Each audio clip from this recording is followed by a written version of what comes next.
everybody. Good morning. Thank you so much for being here. Thank you so much, Adam, for accepting the invitation to be here with us today. Dr. Adam Bisaga will be presenting here for us now. He'll talk about how are synthetic opioids and stimulants changing addiction treatment. This is a very hot topic. It's been discussed. It's been discussed in the most journals in the addiction field, so it's really relevant. And Professor Bisaga, he is a professor of psychiatry at Columbia University Medical Center and a research scientist at New York State Psychiatric Institute. His NIDA-funded research is focused on development of new medication and treatment protocols to treat both opioids and stimulant use disorders.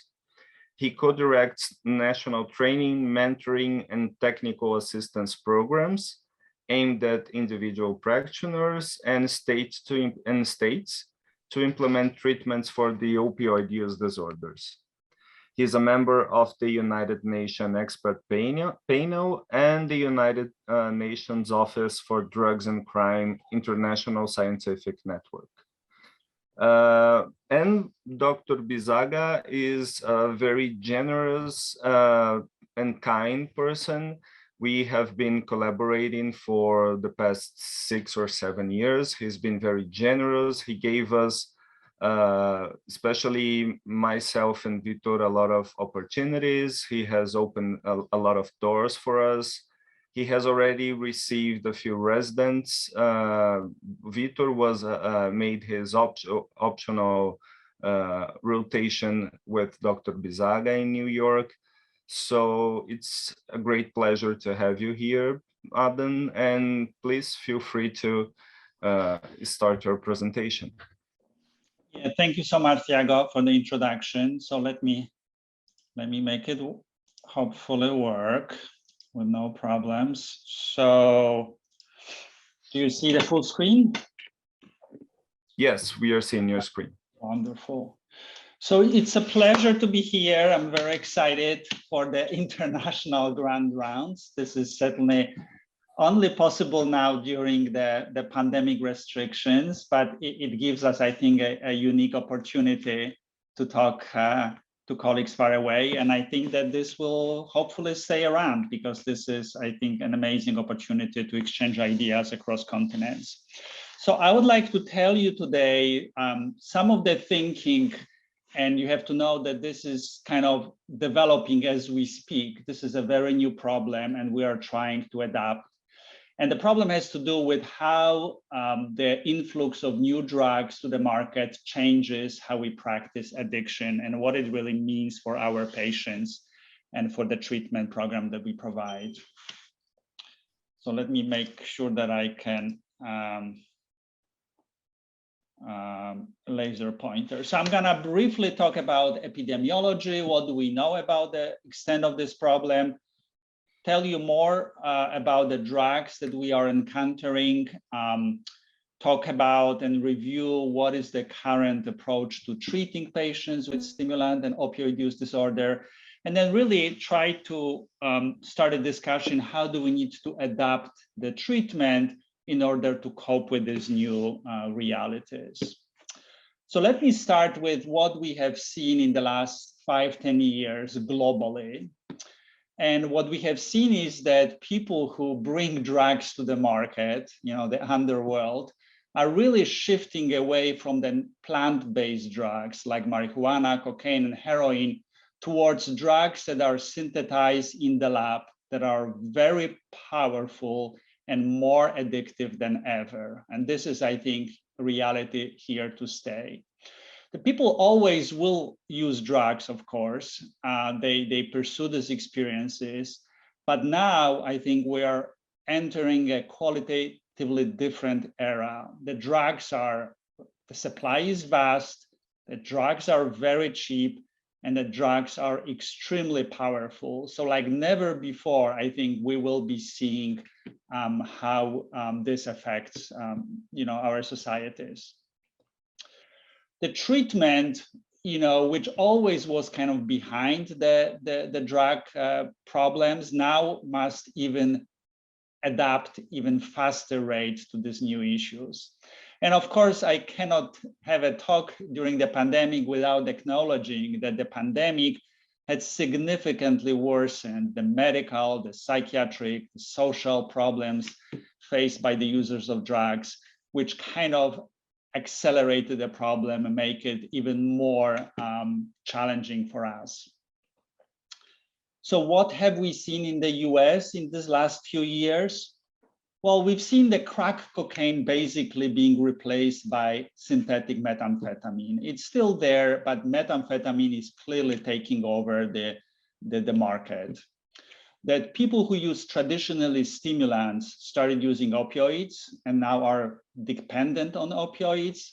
And the same people who are traditionally only using heroin or opioids are now using stimulants and become addicted to stimulants. This is certainly new. We've been focusing, as you probably have heard, on opioid epidemic because it was so lethal to our society. But I think by focusing on opioids, we kind of allowed the crisis had to do with stimulants to silently grow, and now we are facing this problem. The treatment programs that we have for opioid use disorders are mostly medical programs, right? We give medications in these programs, and they're not really ready to treat people who have a lot of behavioral psychiatric problems due to stimulant addiction. So they are now, what do we do with those people? And the same way people drop programs that treat stimulant users, which are mostly psychological, behavioral, they're not really ready or set up to offer medications. They don't really have a good medication model for stimulant users and not the one for opioid users. So what we have seen in terms of the epidemiological trends, interestingly, this is the percent of people using cocaine in the past year, over the last 20 years, and the use of cocaine have been steadily going down, and it's about 40% down since the height in the 90s. The use of amphetamine, I'm pointing here to the group of young adults who are most frequently users. The use of amphetamines also stays about the same. So the percent of people using in the past year stays the same.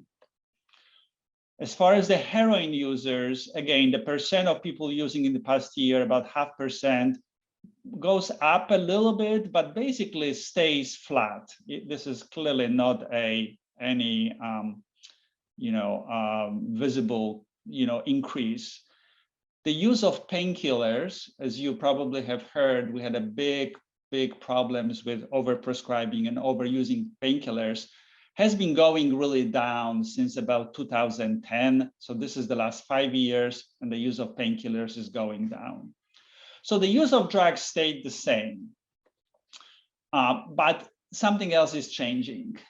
The methamphetamine users that we see now, about a quarter of them use IV. Significant amount of polysubstance use is seen in this patient population. And opioids, which were usually very rare in these patients, now become much more frequent. Those patients have a lot of psychiatric comorbidities, and I'm sure you also see that in your patients, but we are seeing more psychosis and behavioral problems than we've ever seen before. Those patients are now much more likely to end up in a medical hospital, in emergency room, and consume a lot of, I think, resources due to, of course, trauma, psychiatric complication, cardiac and neuro complications. So this is different. In terms of cocaine, as I mentioned, the prevalence has continued to go down, but patients that we see now have a lot of comorbid disorders, especially psychiatric disorders. About 20% of them have major depression, and close to the same have severe suicidality. They use a lot of drugs, and again, very few of them are in treatment. So this is the epidemic of overdoses that we have seen in the last 20 years. I'm sure you've seen these graphs, but this is, again, the number of people that died due to drugs. So those are drug overdose deaths. And as you can see here, the blue is the prescription painkillers. And we've seen these huge increases in the number of people dying of prescription painkillers for this first 10 years. And this was called the first wave of the epidemic. We have a lot of restrictions put in place to make it difficult for people to access painkillers. And what we started seeing is the gray line, which is the gradual increase in number of people overdosing on heroin. And in the last 5 years, we've seen the number of people switching or using together fentanyl and other synthetic opioids. And you see the green line escalating rapidly. And in this really last 3-4 years, we see the red line, so the fentanyl is the green line and the red line is people who die and they have stimulants in their system. So we talk about the fourth wave, the evolving epidemic. And I wanted just to look a little bit more in depth into this. This is the last 80 years or so. And again, we see that the deaths due to fentanyl, which is this line here, has dramatically escalated. 10 times more people dying of fentanyl in this past 70-80 years than they were before, which basically very few people were dying. What is interesting here is when you look at the death records for people, whether or not they have fentanyl in their system. So this is people who die and have fentanyl in their system, and this is people who died and did not have fentanyl in their systems. What you see here is that for heroin, most people who died of heroin, they also had fentanyl in their system. There was very few, there was a basically decrease in people dying from heroin without fentanyl. Cocaine, again, increase in cocaine deaths were mostly people who also had fentanyl. People without fentanyl were dying about the same rate at this past 7-8 years. What is interesting also is for methamphetamine, deaths were going up, whether or not you had fentanyl in their system. So a lot of people are dying just of methamphetamine without fentanyl, and we're gonna talk a little bit more about that.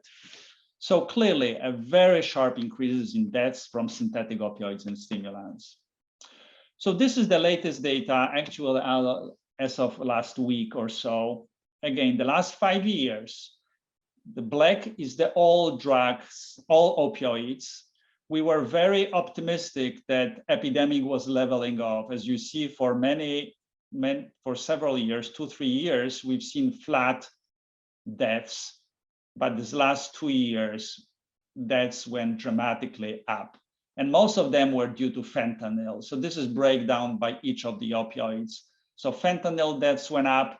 At the same time, deaths from cocaine, heroin, and painkillers stayed the same, while deaths from amphetamine, as you see, are going up. So just the last year, 30% more deaths, 50% more deaths from fentanyl, 50% more deaths from amphetamine. And for the first time this week, we had data from last year ending in April, and we've reached over 100,000 deaths per year. So this is pretty sad and grim milestones that we have reached. So clearly pandemic had something to do with that, but I believe that the drugs that we are now seeing on the streets have also contributed to that. So what are those drugs that we see? So we refer to those drugs as fentanyl, but of course, even though there is a lot of fentanyl prescribed in the medical setting for pain, for surgeries, the fentanyl that is not on the market is not the one from pharmaceutical industry. It's really fentanyl that is non-pharmaceutical, that is manufactured in the illicit market. Those are mostly different types of fentanyl analogs. They pharmacologically behave different from the fentanyl we have known for many decades. There are also other synthetic opioids, very powerful, that are not fentanyl analogs. Some of the names are listed here. Those drugs appear to be manufactured in China, in Mexico, and also in the US. And definitely new places where the drugs are made, not the traditional, Southeast Asia. The fentanyl we have, it's about 20 times as cheap to produce compared to heroin. So it's very cheap to produce. It's sold on the street as heroin, about the same price. And you can only imagine what it means to the market.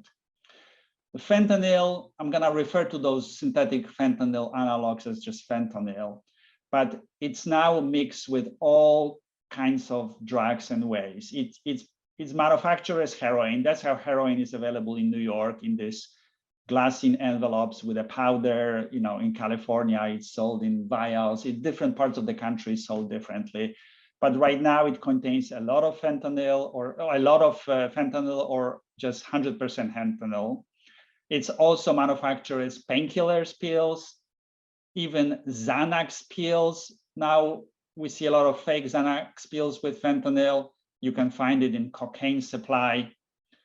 Most people who buy drugs, definitely those that want to buy Xanax or cocaine, are not aware that fentanyl is present there. And it completely altered what people know they are using. They don't know what they are buying. They don't really know how it's going to affect them. So a few notes about why the fentanyl is such a potent drug. Such a kind of challenging drug. It is different than heroin or morphine, which is basically heroin. If you think of buprenorphine being a partial agonist, being like 50% only as effective at the receptor as heroin, fentanyl appears to be more efficient at the receptor, so activates receptors even to a greater extent than the methadone or heroin affects it. And we often refer to fentanyl as super agonist as opposed to partial agonist, which we usually refer buprenorphine. It is lipid soluble. It has a very protracted renal clearance, so it stays in your system for a very long time. It goes to your fat tissues, it goes out of the fat tissue. You don't really know. People can test positive for 1 to 3 weeks after the last use.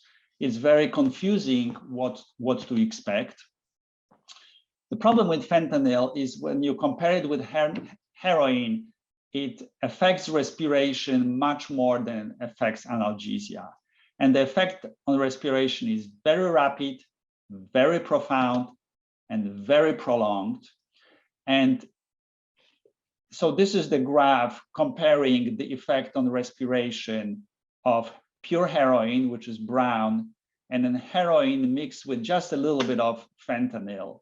As you see, right after administration, you see profound decrease in respiration, which in case of the heroin recovers fairly quickly within 30 minutes. However, when there is just a little bit of fentanyl added, the suppression of respiration stays for a very long time, for 1 to 3 hours, and only recovers very gradually.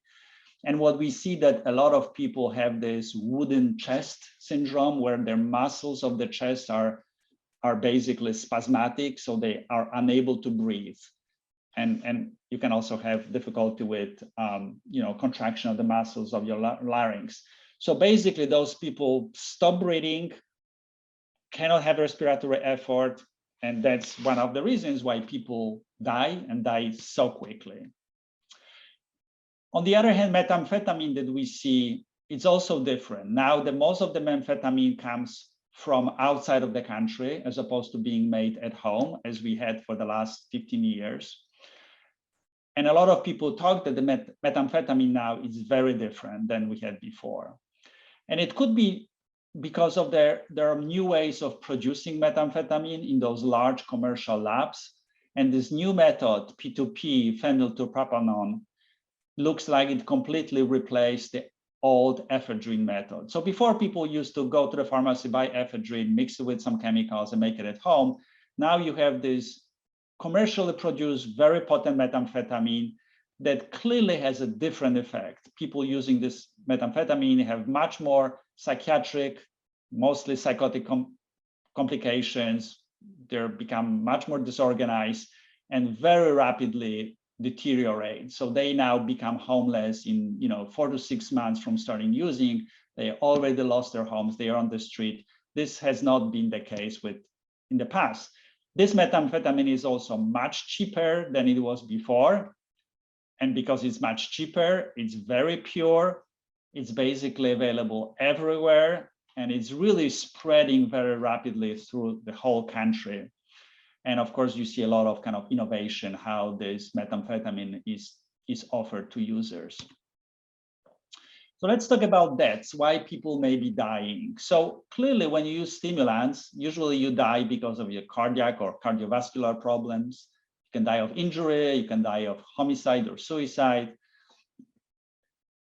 Usually deaths from stimulants is kind of cumulative and chronic, right? You don't just die because you can die by using too much methamphetamine, but usually people die because you have accumulation of chronic medical problems over time.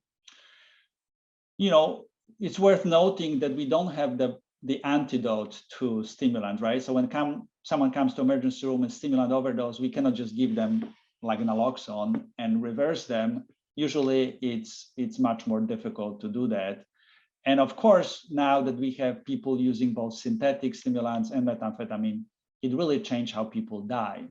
So this is from about 4 or 5 years ago, where most deaths from methamphetamine was in the Western United States, and most deaths from fentanyl was in the Eastern United States. But what we have seen, for example, this has changed in this 2018, 2019. The dark blue is where we have seen increase in deaths. So we have started seeing increase in deaths in the Western United States from fentanyl, and increase in deaths from methamphetamine in the Eastern United States. So this just points out to how fentanyl now, how those drugs spread through the whole country. So it's really not clear why people are dying. Of course, it is assumed that fentanyl, which is such a lethal drug, it's the main reason why people are dying. But we don't know whether taking those two drugs together make them even more toxic, whether there is a synergistic effect. We do know that a lot of methamphetamine supply, up to 70%, has contamination with fentanyl. So that would clearly explain if you are not tolerant to opioids, it's very easy to die. But there is a lot of different things that patients who are or individuals who use drugs report. Many people like to use them both because they have a kind of synergistic euphoria that they like. Some people choose to have this combined effects. We have seen it in the past, right, with cocaine and heroin injections. People who use fentanyl may also look for stimulants to kind of either in a belief that it will protect you from overdose, or you kind of try to level off the sedating effect from fentanyl with a stimulant. So they may actually actively seeking stimulants. People may substitute one drug for another. So when they cannot get, let's say, heroin, quote unquote, or fentanyl, they may seek methamphetamine because now it's available. Probably, many dealers are now keeping both drugs. There is also this idea that if you use methamphetamine, you're not gonna overdose on fentanyl, as I mentioned, but this can actually make things worse. And of course, these patients are very impulsive and may try. But there is also a possibility that methamphetamine by itself is more lethal. And as we have seen earlier, many more people are dying of methamphetamine than before, even though about the same number of people are using. So it's quite possible that it is a different, more lethal methamphetamine. So let's talk about treatment. So traditionally treating people with stimulant use disorders was very challenging. And because the disease was difficult to treat, right? Patients have limited insight, they're ambivalent about stopping, they're very impulsive, make impulsive decision to leave treatment. They have impaired memory, executive functioning, decision-making. It's very difficult to work with those patients because it's a difficult disease to treat. Many of them have mood, anxiety, and sleep problems that are definitely very disrupting to their lives and difficult to treat. And many are just relapsing because they cannot deal with that. The outpatient programs that we have in the US that treat stimulant use disorders rarely offer medical intervention. They're mostly psychosocial programs that offer some psychosocial treatment, but it's really not usually the high quality psychosocial treatment. It's not evidence-based. And again, this is very different from programs that treat opioid use disorders, which basically offer medication. The main way we treat opioid use disorder is the medication maintenance. So a stark contrast before how we treat stimulant use disorder versus opioid use disorder. And it's kind of developed like that, but it doesn't necessarily have to be like that. But because of that, the programs don't have much to offer. It's very difficult to attract people with stimulant use disorder and treat them keep them in treatment, whereas it's relatively easy to keep people who are on agonist maintenance, on buprenorphine or methadone. They come back to program, they stay on methadone for a long time, they can have access to all the treatments. So again, it's a very different, patients come in and out of treatment. For stimulant use disorder, there is no medication. And for opioid, people stay there for a very long time. So clearly, when you see that, it's kind of starking why we do not have similar model that we treat opioid use disorder for stimulant use disease patients. Because again, most of them start having both of the problems. So the key is how we can kind of model what we have learned that works well for opioids, for stimulants, right? To make it attractive and keep patients for a long time. So I'll talk about this in a second, but let me just briefly review what we know about psychosocial treatments. We know that the most effective way that we can treat stimulant use disorder is with psychosocial interventions. This is the latest meta-analysis of 50 studies over close to 7,000 patients, testing a lot of different psychosocial interventions, from contingency management with CRA, with 12 steps, with other cognitive behavioral therapy.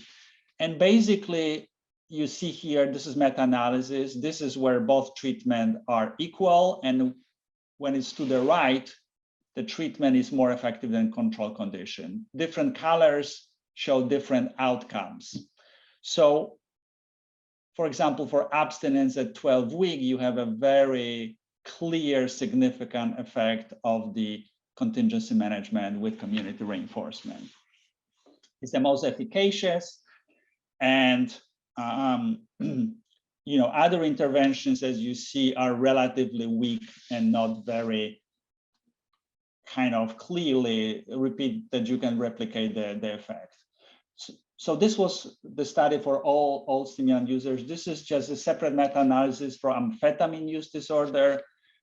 Another one done just past year, 44 studies, again, showing that contingency management has the strongest evidence of effectiveness. CBT alone or cognitive behavioral treatment or with contingency management is also somewhat effective. Other interventions, including drug counseling and matrix model, which are very commonly used, have really very moderate, if any, effectiveness. So just the conclusion, which I think we all kind of are aware, that psychosocial interventions, other than contingency management, are very weak and non-specific. However, in practice, you don't really see good quality contingency management being implemented, but you see a lot of this kind of non-specific, a mixture of drug counseling and CBT being used, with kind of mixed probable effects and in some way that may contribute to why people are not sticking with treatment and benefiting. But when we move to the medication, there has been a lot of developments and excitement about developing medications. 10 years ago, before the opioid epidemic, I was very much involved in thinking and trying various medication approaches. And we have definitely studied more than 120, 130 drugs to see which one may be effective for cocaine and then methamphetamine. So this was based on the idea that, as you know, the stimulants increase acutely monoamine levels, mostly dopamine, but also noradrenaline and serotonin, by either blocking reuptake or by increasing the release from the presynaptic. So acutely they increase dopamine. So the thinking was that, similar to opioids, that we can treat those patients by either blocking the effects of dopamine, right? The same way we, for example, use naltrexone to treat opioid use disorder. If we block the receptor, the dopamine will not, or opioids will have no effect, patient will stop using drugs. The other approach was also trying to mimic in a controlled way the effects of the drug, the way we use methadone to treat opioid use disorder, you use nicotine replacement to treat tobacco use disorder. So again, both agonist and antagonist approaches were tried, but we also had other ways of thinking about medication. We looked at medication that will improve your cognitive ability, because many patients have very impaired cognition, decrease your impulsivity. We tried medication that targeted depression, anxiety. Medication will decrease the stress effects, like noradrenergic medications. There's also some work on trying to find a medication or an immune compound that will reverse overdose. There are some other ways of looking at medication, but most of them were basically either agonists or antagonists directly affecting the synaptic membrane. So the agonist approach kind of gradually emerged. And the reason for using agonists is that in chronic users, we see decrease the functioning or downregulation of this whole dopaminergic system, right? We see decrease in dopamine synthesis, decrease in activity of receptors, decrease postsynaptic receptor density. So basically you have a very limited dopaminergic signal, and which may be responsible for these symptoms that patients have, the low mood, the low energy, anhedonia, also the impaired decision-making, impulsivity. All of this have been linked with the downregulation of the dopaminergic system. So if we were then to include agonists, right, to boost the dopaminergic functioning, it's possible that we could normalize those deficits at the receptor level, and then reverse the deficits. And indeed, there are brain imaging studies showing how some of the changes you see in these patients with chronic use are reversed with the administration, let's say, methylphenidate. And the thinking is that if we can kind of boost the functioning of the system, we can then decrease craving, decrease withdrawal, and minimize the risk of relapse. Medications that are dopaminergic agonists or psychostimulants are widely used in psychiatry. We use them in large number of people with ADHD very effectively. We use them for narcolepsy, for binge eating, for obesity, to decrease appetite, and with various successes, of course, but nevertheless, they are widely used. And those are either various preparations of prescription amphetamines, like mixed amphetamine and salts, or Adderall in the US, dextroamphetamine, lisdexamphetamine, which is a Vyvanse. It's the kind of prodrug for amphetamine. We also have methylphenidate. We also have modafinil. They are all medications that we are using. What is interesting is that people with chronic stimulant use, when you scan their brains in the fMRI, they look similar to the brains of people with the ADHD. And again, we know that stimulants can safely and effectively reverse some of the deficits and improve functioning of people with ADHD. However, there is, of course, a lot of concern about safety of agonists, right? They are controlled substances. They could be abused, diverted. And when you do this treatment, you have to be very careful about making sure that people don't misuse or divert medication. But we can do it quite well. We had a lot of concerns with methadone, which is much more dangerous drug than prescription amphetamine. And we were able to develop a system for using these medications. I think that prescription amphetamines are more like buprenorphine, which does have some risk for diversion and misuse, but it can be controlled. And again, most of the clinical studies done today do not really show that people are taking and binging on the medications they receive. Clearly, they are not as potent as the stimulant that they are using otherwise. And the risk is there, but it's rather low. Especially if we use medication that have a very slow onset of action and a very slow rate of elimination. So you avoid the kind of up and down, which is most often linked with the abuse potential. So if you give preparations like that, of course, you minimize the abuse. Those medications could have cardiovascular effects, and considering that these patients sometimes have cardiovascular diseases, that certainly has to be carefully monitored. And most patients like these drugs. They are familiar, they feel good on them, they're likely to keep taking them. So there certainly is a good kind of background to try to use these medications. So we have actually, with Vitor and with Thiago, we looked at all the studies that were, we done last year, all the studies that published control studies, very strict criteria to do meta-analysis on the studies with psychostimulants for stimulant use disorder. We included close to 3,000 patients, and we looked at various outcomes like sustained abstinence, reduction of use, treatment retention. And we concluded that prescription psychostimulants, especially prescription amphetamines, given in robust doses, in bigger doses, clearly promote abstinence in individuals with stimulant use disorder, especially individuals with cocaine use disorder. So this is just the forest plot for the meta-analysis. Here you see the summary of studies using in patients with cocaine use disorder. And as you see, again, it favors the active intervention. This is the mean for all the studies.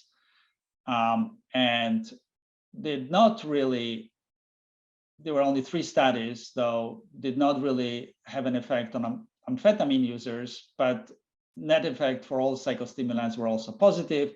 And when you look at each of the class, so we looked at prescription amphetamines and modafinil, methylphenidate, as you see that prescription amphetamines were really the most effective. So again, we are pretty sure that it's the agonist effect that was responsible for the improvements in abstinence, in decrease of use, in other outcomes that we have seen, because higher doses were more effective than lower doses, which is a kind of proof that that this is the likely effect. Again, there was no effect on amphetamine, but we did not include many studies who did not meet our inclusion criteria. It was particularly effective in patients who also had an opioid use disorder, and maybe that's because they were going to the program, getting observed medication every day. And again, in patients who had both ADHD and stimulant use disorder, higher doses were particularly effective. And again, we did not really identify in those 3,000 patients any safety concerns. However, those patients were research patients, so they're probably pre-selected to be relatively stable. So other medications have also been kind of tested repeatedly, and of the 120 medications, very few emerge as consistently positive. Topiramate is one of them. Several studies have shown this to be effective for cocaine use disorder. It increases abstinence rates, but it's difficult to keep people on topiramate. You need to very slowly titrate it up, and often it's a challenge. We have done a study actually at Columbia with colleagues when we gave amphetamine in the morning and topiramate at night, and we have shown now in 2 studies that patients on this combination had significantly higher abstinence rates, especially people who are using many times a week. Those patients have the most profound effect on basically stopping use. There is also a set of interesting studies that looked at agonists combined with therapy, and specifically with contingency management. So I think this is a very exciting approach where you would use agonists like a bupropion or levodopa, which is again not a controlled substance even, and it significantly improve effectiveness of contingency management. Probably people are much more sensitive to the rewards that CM offers when given agonists. There are studies that several positive, several negative.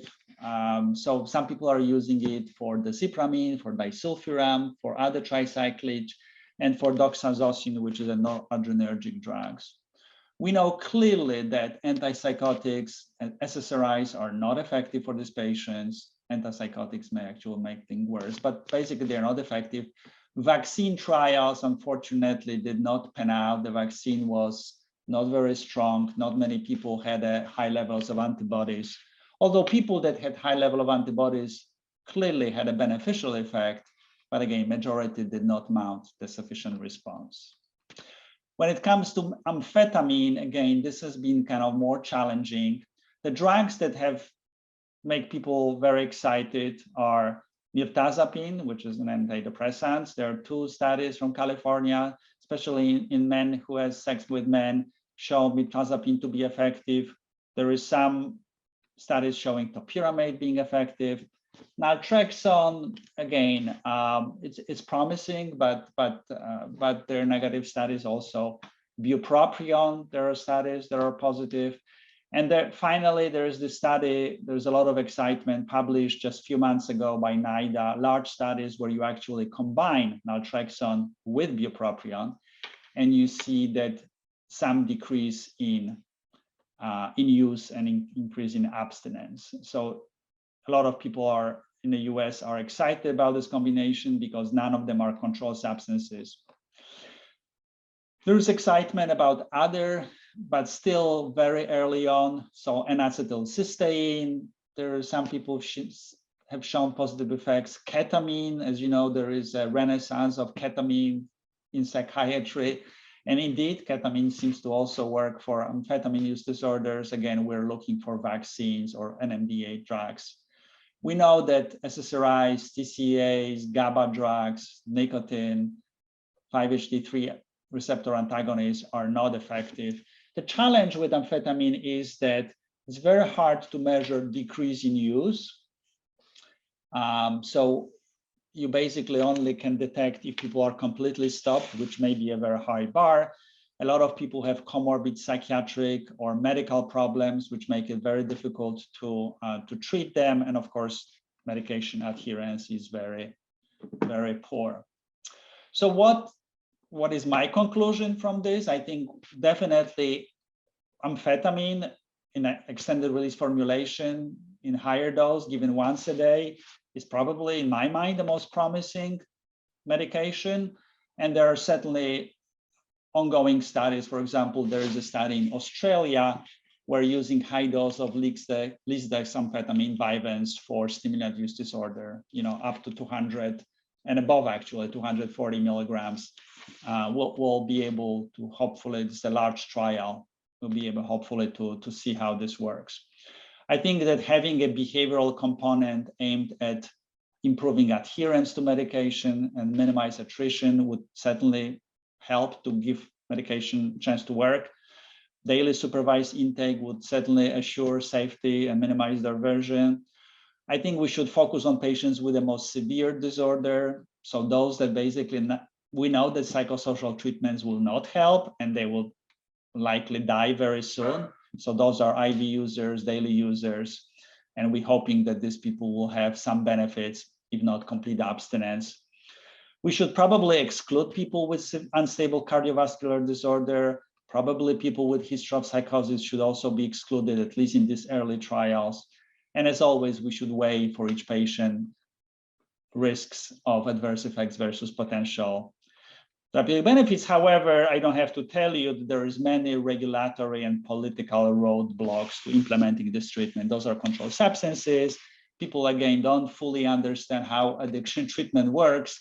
So people are immediately feeling like, people will replace one drug with another. People will abuse the medication. And we've had 20 years with methadone and buprenorphine, or actually methadone 40 years, trying to educate the public, and we still probably need to do some more work to do that. So there are certainly challenges. I thought that this is really an exciting model. This is a study from Iran, where they actually randomize people who are on methadone to either matrix, which is the psychosocial intervention, methylphenidate, matrix in combination with methylphenidate, or the control. And they have seen that methylphenidate or in combination with matrix reduce craving, reduce addiction severity, reduce relapse, improve mental health. It was a small study, but I think this is something, a kind of model that could be replicated in other countries. And we've been hoping for quite some time with Thiago and Vitor that we could maybe mount a study like that in Brazil to see how this will work in your local situation. I think we need to have a way of bringing people into treatment, and we know that by offering what they need the most, food, shelter, welcoming environment, will probably bring some people across the doors. As we wait for the medication to work, I think we can offer them other things that they need, treat their co-occurring psychiatric problems, treat their medical problems. Again, hopefully we'll have medication to reduce their craving and distress. We'll be able to provide effective contingency management to retain them in treatment, CBT to teach them new skills, and of course, connect them with the drug abstinent networks and recovery services. And as always, provide harm reduction and evaluate the economic benefits of this model. 10 more minutes. So let me talk briefly, harm reduction. I think with harm reduction, we always associate harm reduction intervention with IV heroin users, but I think now is really a time to mainstream harm reduction in stimulant, and especially that many people use both. You definitely need to educate them about the different drugs on the street, how profoundly it can affect medical and psychiatric functioning. Standard education about safer use, never use alone, test doses, have clean syringes, make sure that you can take care of your injection sites. Educate stimulant users about opioid overdose, give them naloxone, let them know how to reverse overdose, give them test strips to know if their supply of stimulant may include fentanyl. And again, the standard prevention from stimulant overdose, the overamping, when people take too much stimulant, is to be well fed, well slept, hydrated, and maybe that will avoid the risk. Of course, we want to make sure that we can offer to fulfill their basic needs. Exercise have been found to be super effective. There are actually control studies showing that a small amount of exercise can make a difference. And of course, hydration. So I think as harm reduction interventions should now be a part of all treatment for stimulant use disorder. So how about treating opioid use disorder? We know that we have effective medications. We have methadone, buprenorphine, extended release naltrexone. We refer to those medications as MOUD. We try to avoid the MAT, which you might have heard for the past 10 years, because medication by itself work. Some patients, especially those with psychiatric problems, may benefit from additional psychosocial intervention. Obviously, everybody can benefit from self-help groups, from recovery activities, but medication is by far the most effective therapeutic agent. However, even though we have effective treatment, we have a lot of people in our country that are not able to access this treatment. There's many, many reasons that, again, providers in the US are not very eager to treat those patients. A lot of them do not believe that this is a medical problem, and it's a problem on its own that we can certainly discuss why we're doing such a poor job in the US as compared to Western Europe. But right now, we have the fentanyl, and now it becomes suddenly much more even difficult when you have a good treatment program, how to treat those patients. Patients who use stimulants are twice as likely to drop out of the treatment for opioids. And we also see a lot of those people in treatment that they are taking the buprenorphine so they don't overdose, but continue to use methamphetamine to get high because they know that you don't really die from methamphetamine. You can keep getting high, but buprenorphine prevents you from overdosing. I thought that this is really an interesting trend. So how it really changed how we treat these patients now that most of them are using fentanyl. So again, it's very difficult to reverse overdose. As I showed you, the effect of fentanyl is very rapid and very profound.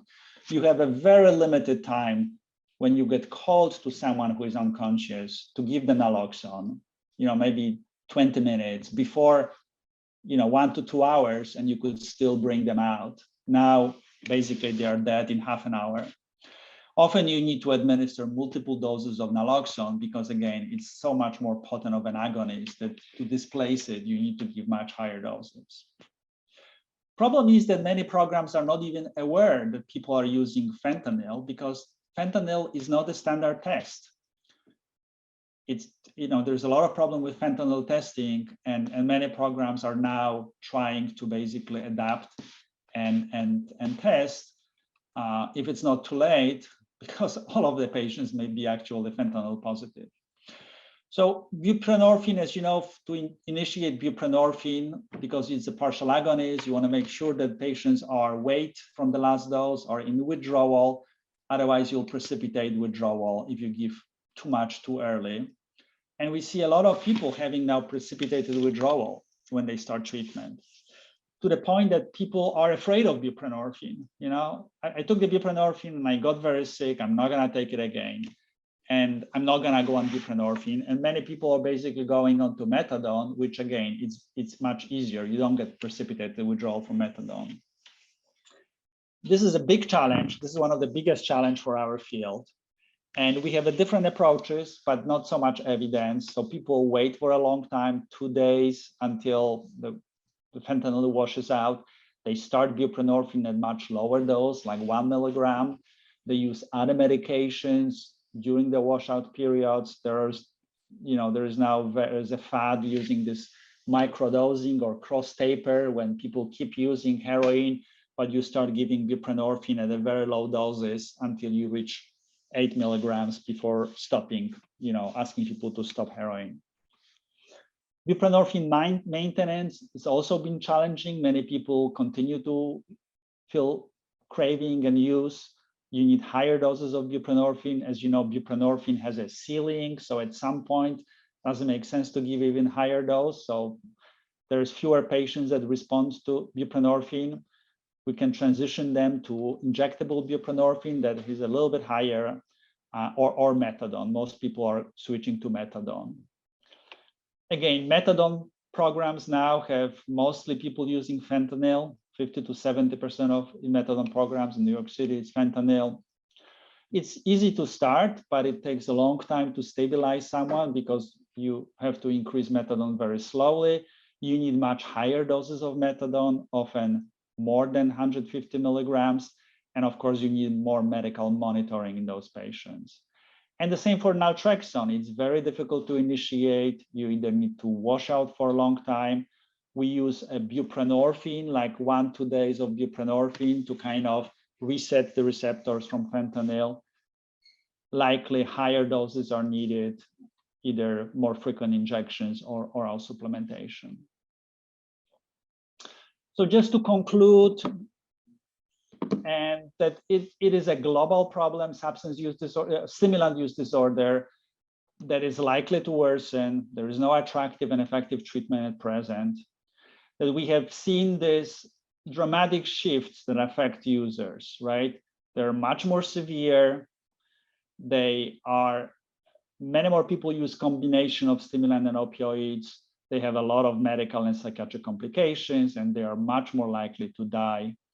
And really, the harm reduction, I think, would be the first step, which we can easily do.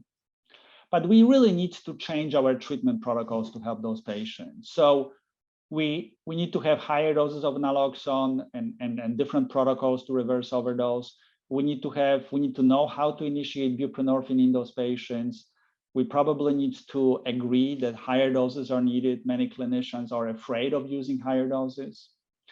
And for stimulant use disorder, again, there is an urgency to find this medical, medication-based model of treatment that will bring people to treatment and will have this chronic maintenance model that we know works very well for opioid use disorder. Contingency management is a highly effective intervention, but it may be challenging to implement.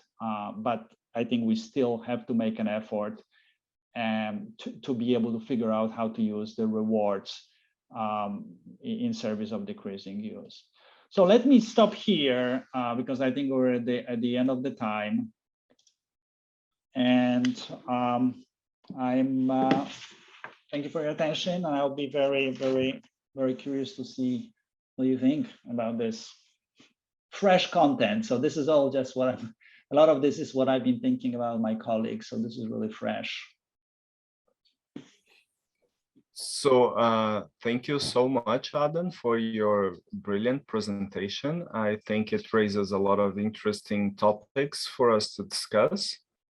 And I'd like to know if someone has any questions, if someone has comments. Please, Professor Jair.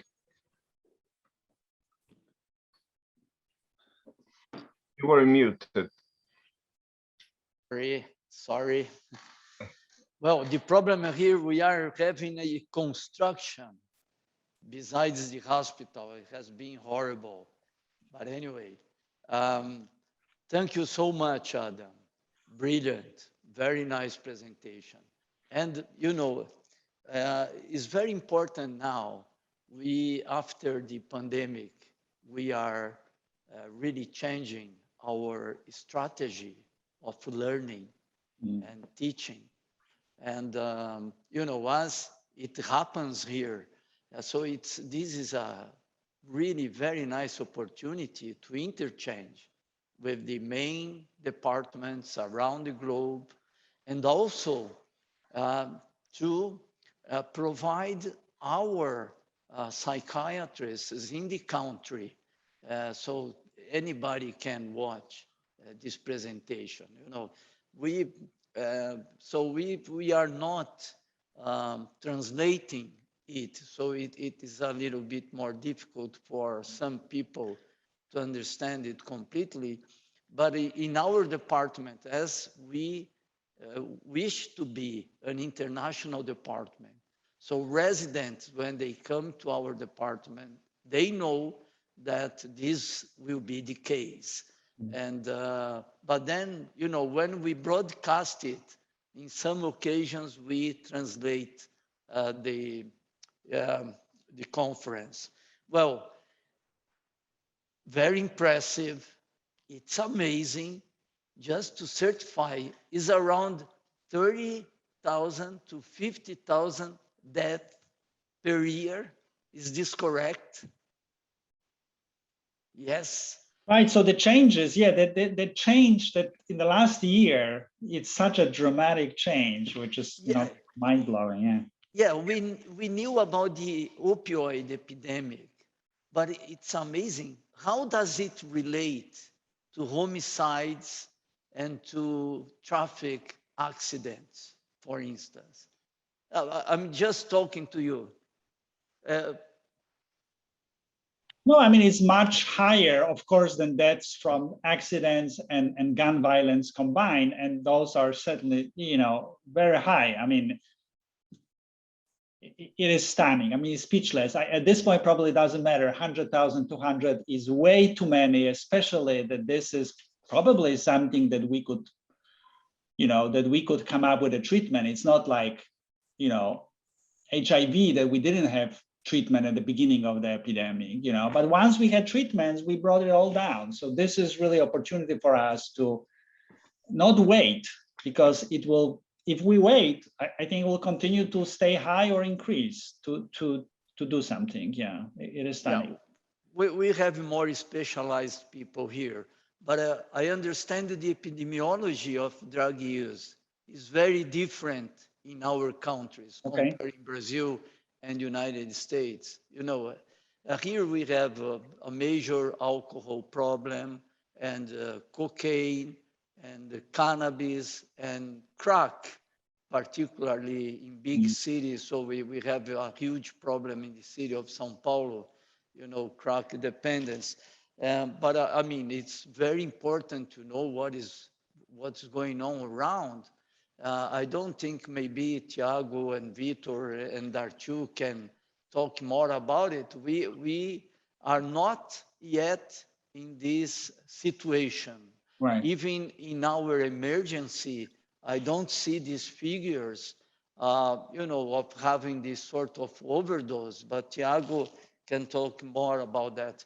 Tell me something, and we are trying some studies on contingency management. And so it doesn't fix too much with our culture, but you know, it seems to be very effective, and a very effective way of approaching, you know, for instance, crack dependence. So we have had some very good studies on that. You didn't mention, for instance, Narcotics Anonymous. Do these people, do they have any sort of community way of helping themselves? Because I mean, it's such an and what sort of people are they? Are they more unemployed or low educated? So I would like to know a little bit more about the professionals. What sort of people are dying? You know, are young people, are adults? I would like you to tell a little bit more about that. And thank you, Adam. Perfect, brilliant. So I hope we meet sometime at Columbia, you know.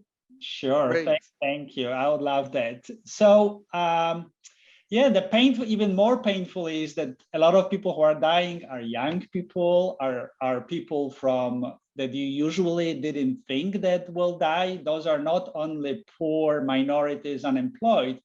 Those are young people, you know, this kind of generation of young adults between, you know, 20 to 30 years old, all sorts of professions, you know, because again, people use substances and now you don't know what you're using. You know, you can come across the pill that you think looks like a real pill and you overdose. So that's even more sad that we see young people dying at the beginning of their career, healthy people, right?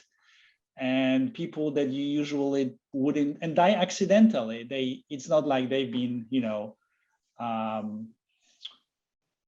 will be marginalized for a long time. There are also those people who've been marginalized, and with, again, methamphetamines, if you start using, you become marginalized very, very quickly, even though you're high functioning.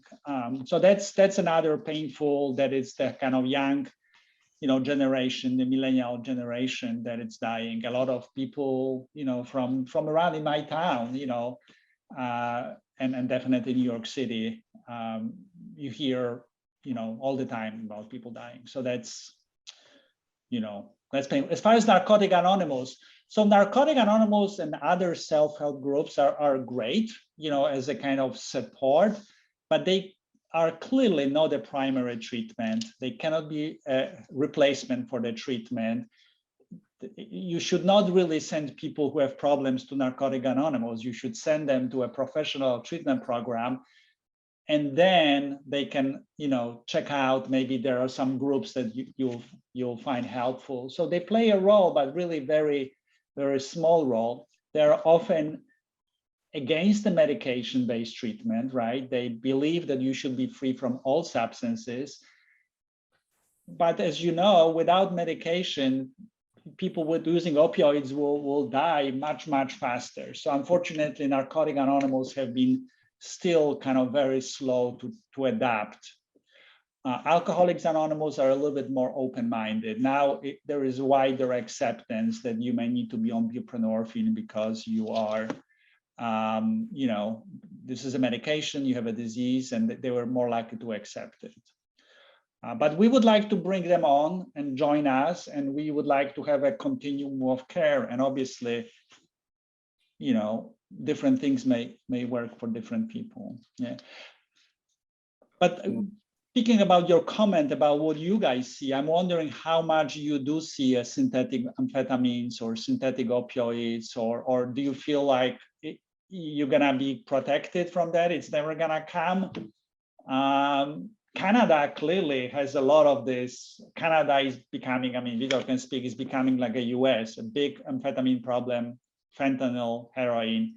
So I'm wondering, what do you see in Brazil, whether you have seen any changes in this past 5 years and in pandemic? I will pass that to Tiago. Tiago, or Vitor, should know more about this. I didn't know they would forbid use of medications. I never heard of it. Yeah. Do they? Even here in Brazil?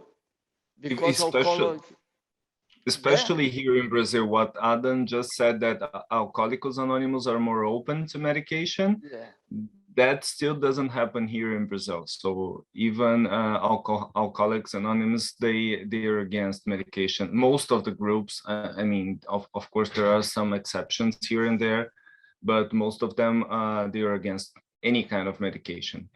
Well, my patients, for sure, they go to Alcoholics Anonymous, but they are all in treatment. Maybe they are lying there, but I didn't even know that, because they keep their medications, Anyway. Usually that's what they make. They lie about medication in the groups. Yeah, I have a few patients in my office that they take medication and they go to AA groups and they lie about that in the groups. And I think that I'm not sure if methamphetamine will ever be a great problem, a great public health problem here in Brazil, because we are so close to Colombia and Bolivia and Peru, and cocaine is so cheap here and methamphetamines and synthetics and all synthetic stimulants, they are really expensive here for most of the Brazilian population. We have some contradictory data on opioids here in Brazil. We used to think that, oh, we don't have opioids here in Brazil. There is a very low prevalence of opioid use, but the more recent survey from Chico Bastos, 2017-18, it showed that opioid use is as a big problem as crack use, and that we just don't pay attention to it. So this is still a matter of discussion. The survey has a lot of, there's a lot of criticism for this survey, but I think that's something that we should look in depth. I'd like to... there's a question. I think I see the question from Renata Azevedo about that. I wanted to make sure, I don't know if she's a resident, but I want to address that. So yeah, we have two questions here in the chat. I'll start with Renata because it relates to what we are talking about. Renata is the associate professor from Unicamp, a big university here close to São Paulo. And she says, we have a problem with opioids concentrated in patients who start using for pain treatment and develop problematic use. Could you comment the approach of these groups? Right. So we've had the same issue in early 2000, right? That the physicians were kind of becoming more liberal in prescribing opioids for non-acute pain. And we started seeing problems, and we've been like watching for 10 years until the problems became in our face. And then we started, okay, so what do we do about that? I think you can learn from that, Renata, and I think you can speak up that and write about patients who develop problems, like write cases and comment, that you guys don't want to have the same thing that happened here. Clearly, those patients should be identified early on. And, well, I mean, we have treatment, we have buprenorphine that is an, very safe medicine and an excellent medication for those patients. It's much safer, it normalizes their mood. Again, it stops the kind of, some of the issues, which is the effect on your mood. If you use painkillers and you start using them more often, obviously it starts affecting your mood, and then you escalate the use. So I think, if you can start monitoring, writing about that, speaking up. I don't know if you have buprenorphine approved, but it will be good to have the medicine available. And then you can, those patients can become stable. We know that if you detox those patients, they're gonna relapse. I mean, we've learned this so many times. We were hoping, oh, those are high functioning people, those are white people, those are professional people, they're not gonna relapse. We're gonna just, detox them and they're gonna be fine. This turned out not to be true. Those people were relapsed and they started dying, and then it was too late. The train left and it was big problem. So, that will be identification and early treatment, and of course, education of providers that have to be very careful about offering pain treatment only for a very limited time. And if it doesn't work, stop it early, So pain guidelines for treating pain, I think, also changed and made those drugs much safer in the US. Okay. We have a question from a master student here, João. He works in the addiction unit with myself and Professor Dartil. So he asked, there are studies using isolated THC and CBD, and some researchers, especially from California and Canada, are claiming legal cannabis may serve as a substitute for opioids. Would you share your impressions on this, please? Right. So it does, as you know, cannabis can relieve some of the opioid withdrawal, right? It's anxiolytic. It helps you with nausea and vomiting. It can improve sleep. So on a short term, many people are saying that they were able to stop using heroin by using cannabis. But we don't really know what happens down the road with these people, how sustained it is effect, whether those people stay abstinent or go back. And again, whether this is a good strategy, which, as you know, is not professional strategy, right? We cannot offer cannabis as a treatment. Patients will then treat themselves by going to the dispensary. So they are not really within your healthcare system. You cannot monitor them. You cannot treat other diseases. I mean, it does appear to be helpful for some people, but it should not clearly be as a replacement for a mainstream, treatment kind of protocols. There is some work on CBD, which is, again, less problematic. So early studies show that it could be helpful. There's one controlled trial, and I think it will be helpful to see if it can be replicated. So then maybe it could be used as a medication and prescribed. I'm not really sure. With fentanyl, I doubt it will make a big difference, but maybe in combination with buprenorphine, it could be effective for those people that don't respond to buprenorphine.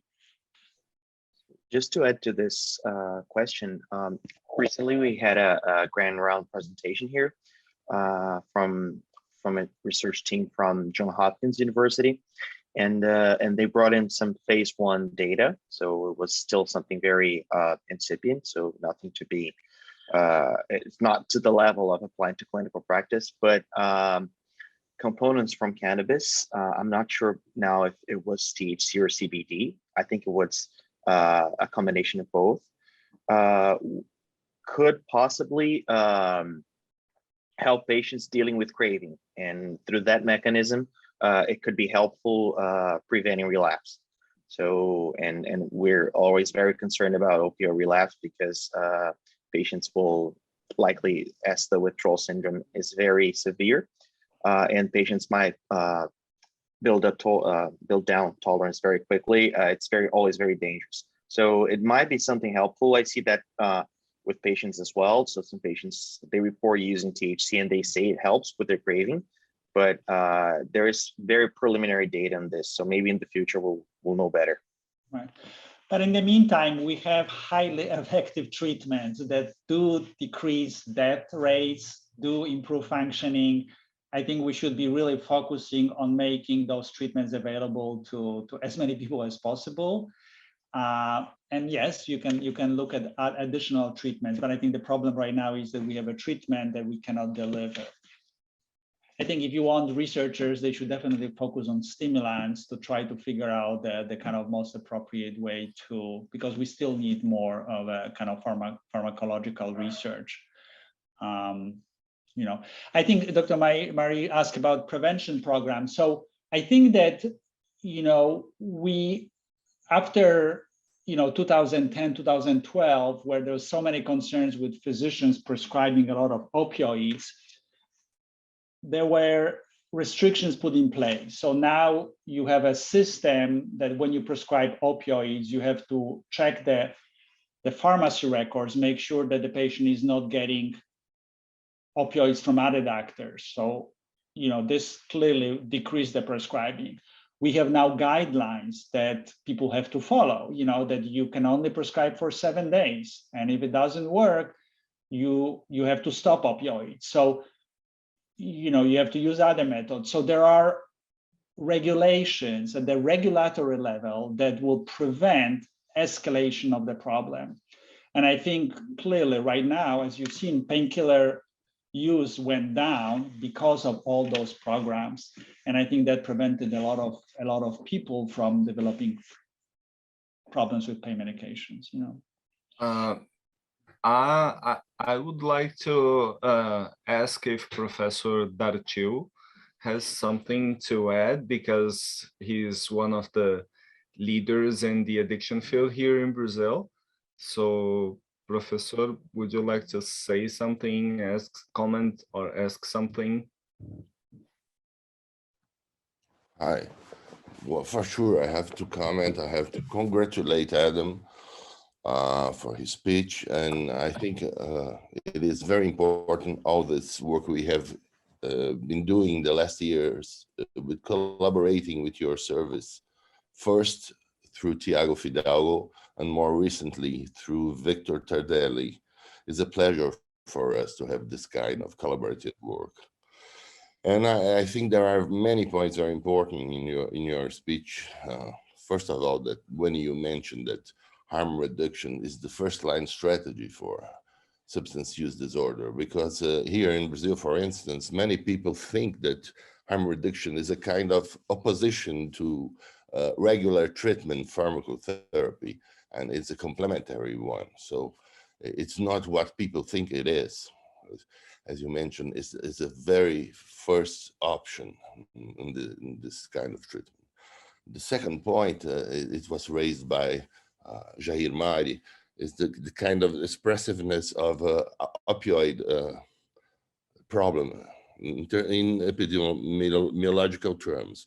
For sure, we don't have a problem as important as we see in Europe or in North America. But Tiago reminded us that the last few cruises, the last epidemiological assessment showed that crack is as important as opioids. And we see many political strategies directed to crack and none directed to opioids. And furthermore, we have other specific questions that there are subgroups that are very sensitive to this kind of problem. For instance, the gay population is much more vulnerable to opioid dependence and also methamphetamine dependence. Other clubbers are a particular population that has to be addressed, since there is a possibility of harm reduction strategy. Right. And just to finish, I would like to put to you a question. For instance, I've been seeing with my patients, many of them, they are addicted to cocaine, particular cocaine, also other kinds of amphetamines. And they are using as a harm reduction strategy the use of MDMA, Molly, not to just to try to enter in a more deep use of cocaine. What do you think? Do you know any study that gives us some more information of this kind of strategy. Huh, exciting. That's interesting. I have not seen it. So this is interesting. Thanks for sharing that. So, right. I mean, as you know, that there is thinking about ketamine and psychedelics, right? As you know, in American psychiatry now, it becomes acceptable and a mainstream.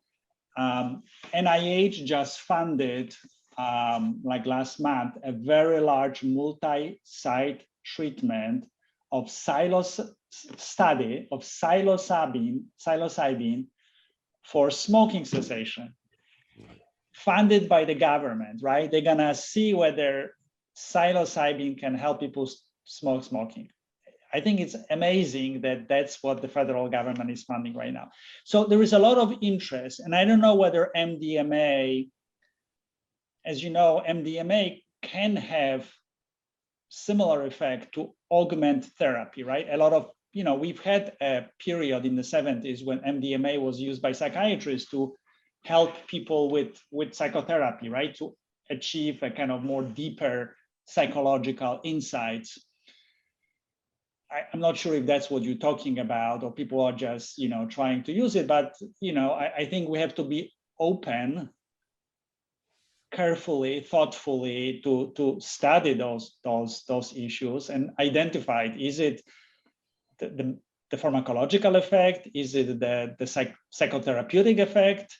I would love to know more about this, how they use the MDMA and what do they describe, right, as an effect that helps them not to use cocaine. Is it like they become suddenly not interested in pursuing cocaine, or they have other kind of insights? Yeah, that is fascinating. Thank you. Thanks, Asha.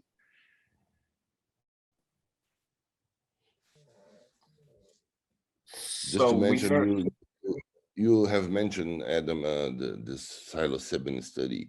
We in our study, Tiago is also directly involved. We are about to start a treatment based on psilocybin for tobacco addiction and for other drugs addiction. But it's very difficult here in Brazil to have any kind of funding. We are looking for funding abroad, because here there is such a prejudice in terms of this kind of strategy. It's very difficult for us. But you have ayahuasca, right? You have a long tradition of researching, being able to do academic research on the effects of ayahuasca on various, right, psychiatric or substance use disorders. So how do you feel about ayahuasca versus psilocybin? I didn't mention, but the whole study is a comparison study of ayahuasca and psilocybin. Both drugs will be compared in terms of effective treatment for the substance use disorder. The problem is that most of our work will not be paid because we don't have enough funding for that. But we are going on anyway. This will be a great contribution. Thank you. If you could do this study and publish, it will be a great contribution to the international literature. Clearly, you can do studies with ayahuasca better than anybody, right? And this will be, done well, and people will then, definitely benefit from that. Thank you. So we don't have any other questions, and we are just 1 minute for 12 o'clock, 10 o'clock in New York. I would like once again to thank Adam for being here, for sharing so much knowledge with us. It's a great pleasure, a great honor. And thank everybody for being here and for the questions and the comments. It's been an awesome grand round for us. Oh, my pleasure. And if any trainees have any other questions, they can maybe ask you, and then you and I can exchange. And yeah, I enjoyed that a lot, and all the best. And I'm hoping that you will. I portrayed the very sad scenario. I'm hoping that your country can avoid this drama that it's now in front of our eyes here in the US, but it's a lesson that hopefully you can learn from. Thank you, For Adam. sure. Thank you very much. Thank you very much. Bye, everyone. Thank you, Adam. Thank you. Thank you. My pleasure.